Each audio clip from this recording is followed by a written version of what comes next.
And as usual, before the video begins, I would like to thank my executive producer Didrik for supporting this channel. If you would like to become just like him an executive producer, please check out the first link in the description down below, it will lead you to my Patreon page. Sorry about the poor sound settings in the previous video, the microphone for the voiceover was too silent, but now it should be fixed. Also, for everyone who is new here, my name is Vlad, and not Vlad's. The name Vlad's Boredom is supposed to be written with an apostrophe, but it is not possible to use one in social media, so that's why it is like that. It's Vlad, not Vlad's. Get it? Good. Let's start with the video.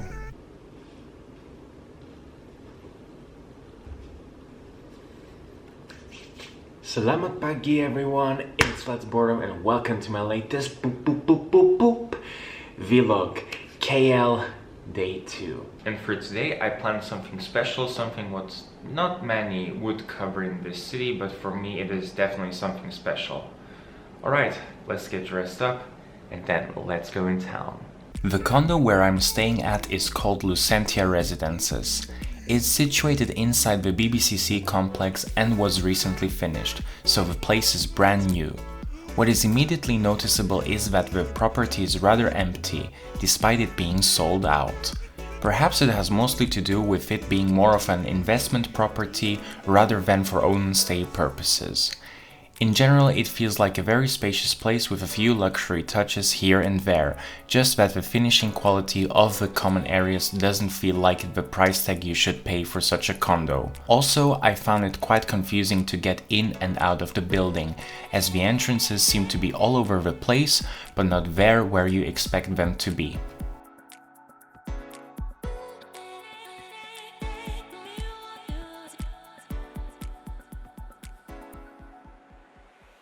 Okay guys, the place I'm here at is BBCC, and on the right hand side of me is the Lala Port Mall with so many different restaurants and so on, and to the left hand side is the building Lucentia Residences. It looks really nice here, but so far there aren't too many stores, but from what I've heard it is still in development, and you hear it in the background as well, there are some things but still building up, and that's really awesome.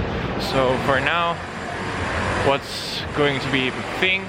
I'm walking towards the LRT/monorail station so that I can get to the MRT. And from the MRT, I'm going to start a tour of the public transport around Kuala Lumpur.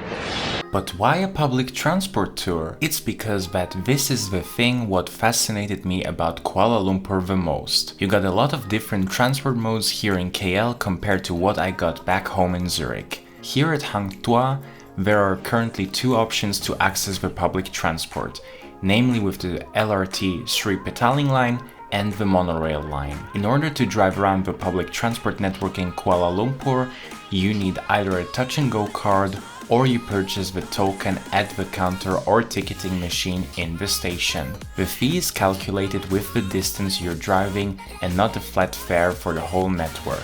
During my stay there, I had the amazing opportunity to travel along the whole Rapid KL network for free, because there was a soft opening ceremony of a new MRT line, which I'm going to check out a bit later in the video. The station for the monorail is pretty interesting, as it has an open layout and there are obviously no aircon units. Instead, there are some really loud fans. There are also no escalators up to the platform and no lifts either. What's even worse, the platform doors were open at all times, which is quite dangerous when a train is incoming. Maybe they malfunctioned and Rapid KL decided to switch them off on all stations. Never mind, let's enter the monorail here and drive all the way to Bukit Bintang, where I interchange to get into the MRT. Just to let you know, the ride is rather short and the aircon in the train is really cool, so you will definitely enjoy the ride in it when you're experiencing the afternoon sun in KL.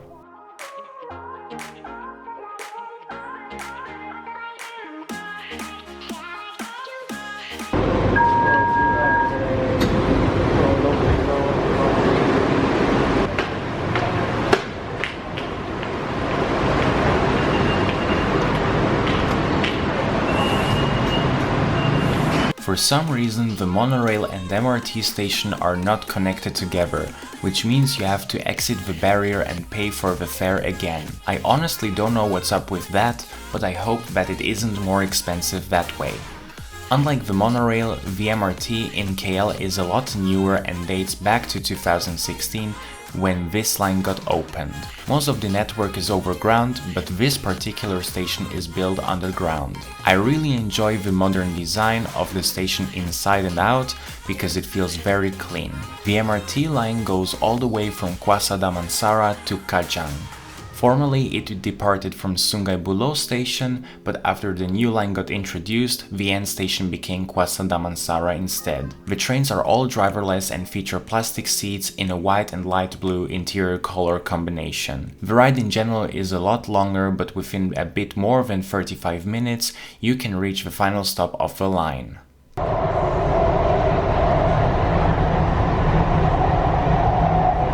Sebelah kiri akan dibuka.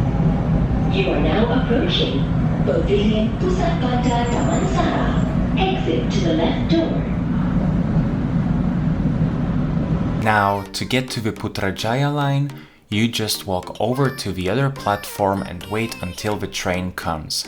As simple as that. No need to walk an odyssey all around the station. The new line is finished so far only until the station Kampung Batu, while the rest of the network is still under construction. Just like with the Kajang line, the trains on this line are also driverless, but they feature a few more shades of different colors, especially the yellow doors and seats inside are a noticeable difference.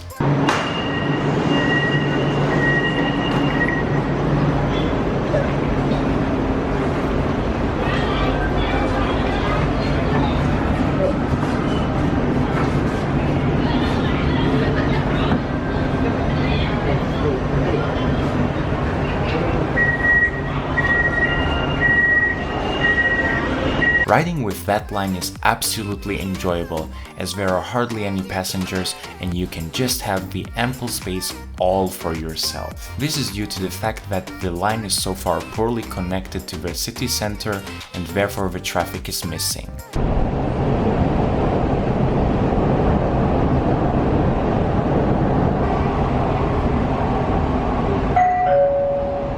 Anda berada di Sri Damansara Timur.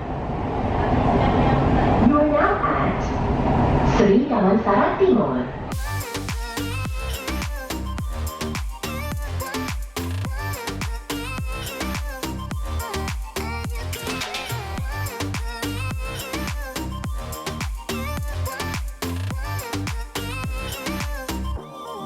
The station at Kampung Batu looks stunning, and I am really pleased how Malaysia has managed to get such nice MRT lines with a high level of cleanliness. Very well done. The connectivity to the center might be poor, but there is the completely free bus service from GoKL driving from Kampung Batu all the way to Sentul with an electric bus. I couldn't resist this opportunity and hopped onto it to get the next mode of transport. Exited the bus, and now what's coming up next is the LRT line. The Sri Petaling one, and gotta take the escalator to get up there. Just like the monorail, the Sri Petaling LRT line is quite a bit older with the stations built overground. However, Rapid KL bought a few years ago some new train sets for it, which surely increased the comfort of using this line. The line itself is quite long, which starts in Sentul Timur and goes all the way to Putra Heights in Subang Jaya, so to get from one end to the other end of the line can take quite a while for a small train like this. But the frequency of every 4 minutes a train compared to every 8 minutes on the MRT lines seems great nevertheless. There is also another line running parallel to a certain extent called Ampang line. Both lines start together at the same point, but at Chansauling station they go into separate ways to Putra Heights and Ampang respectively. Because the line goes overground even in the city center, you can have a great view to all the buildings there, especially the Masjid Jamek and the rather infamous Plaza Rakyat.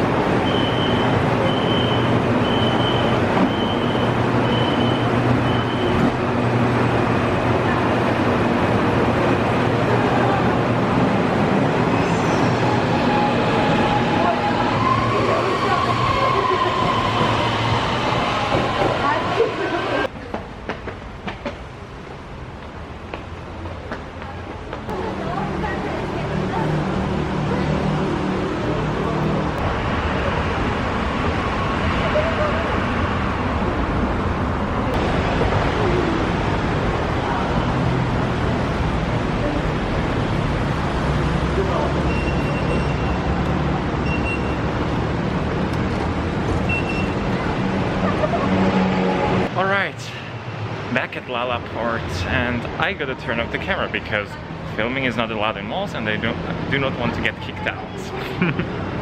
In the evening, it was time to test the last remaining line, the Kelana Jaya LRT line. Unlike the Sri Petaling and Ampang line, it has bigger train sets and some of the stations are located underground, which makes this line more of a baby MRT. It is also an older LRT line and it is clearly visible that it dates back to the late 90s and early 2000s. But it still looks rather clean, just like the Sri Petaling and Ampang line. Because it was already well into the evening, the station and the train were packed with people, so I had to stand for the few stops in the train before getting off at KLCC station.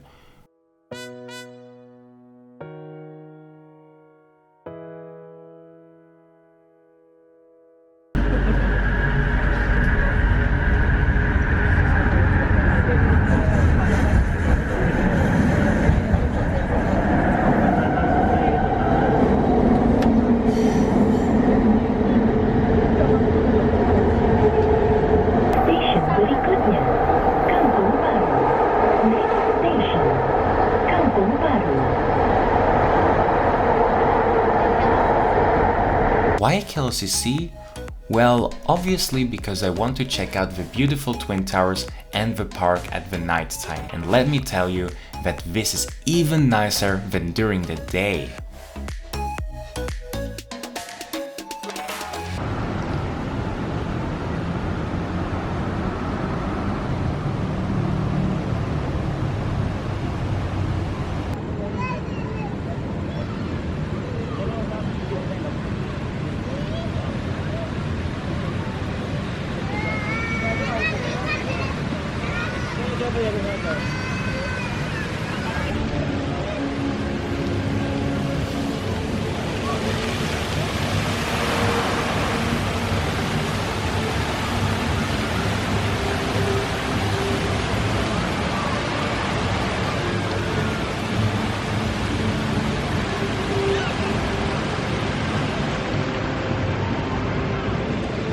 One thing what you always should do in Malaysia is try the local food. Actually, this counts for everywhere, but here especially. Because, listen, I actually thought that some foods would not be that tasty until I really tried them. And today I'm here at the restaurant called Kedai Mamak. It's a typical Malaysian restaurant led by Indian Muslims, which are very famous for their cuisine. And they have a lot of dishes what I've never had before, such as roti canai, like a very thin bread which is quite oily, and you have like 3 different sauces or gravies to dip in. Like for every person, like a different palate, you will definitely find a gravy which suits you the best. Also, I had the classic mee goreng, of course, with my favorite Indomie. Feels almost like as if I made it by myself, just a little bit better, so really nice. And of course, to have a dessert, like one thing what is extremely awesome is roti tissue. It's like very similar to the roti canai, just that it is even thinner and it is like put up like a little mountain, and then it has like some sweet sauce in it. I cannot describe what it exactly is, but come on, like it's so good. And to drink, of course, the legendary Malaysian classic teh tarik, or pulled milk tea. I think the best way how to compare it is with milk tea. So the taste is almost the same, but I must say that this one as a hot one tastes much better. And of course it's not that hot that you're going to boil yourself like with regular tea from elsewhere. It's at the right temperature to drink. So how can I rate the mamak? 10 out of 10, or maybe should I say 11 out of 10, because it's just so awesome compared to what you pay, because mamaks are always a rather affordable alternative compared to other places, especially if you want to do some casual dining and don't want to go to McDonald's. Alright, the day was a pretty long one and I discovered KL from a different perspective, especially from a more local one. I realized that the public transport in town looks really good on paper, but there's a long way needed until the whole system works seamlessly and without any interruptions. Also, I would wish that the monthly or daily passes are also available for non-Malaysians, because this would encourage tourists and foreigners to use the public transport more than taking Grab or taxi everywhere. I am optimistic about the future because the biggest things are already completed, so the fine-tuning is what's missing right now. That was it from my side, and I hope to see you the next time. Ciao!